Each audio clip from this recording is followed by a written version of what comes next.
Здравствуйте, ребята! Сегодня вечернюю сказку буду читать вам я.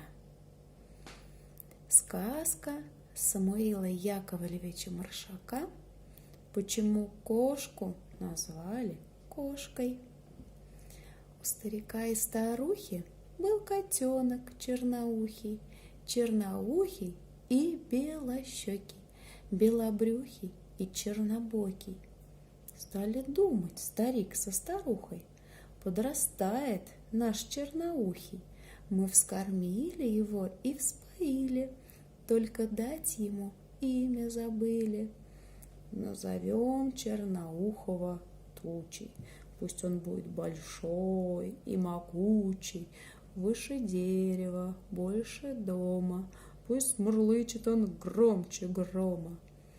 «Нет, — сказала, подумав старуха, — туча легче гусиного пуха.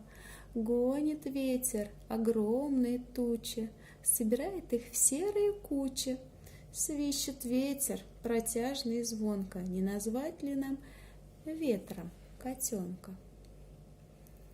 «Нет, старуха, — старик отвечает, — ветер только деревья качает, а стена остается в покое, не назвать ли котенка стеною?» Старику отвечает старуха: «Ты лишился на старости слуха?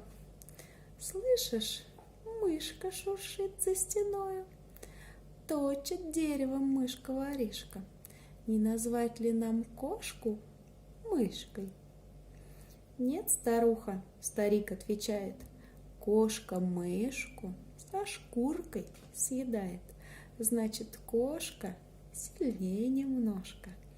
Не назвать ли нам кошку кошкой?» Спокойной ночи! Всего вам самого доброго!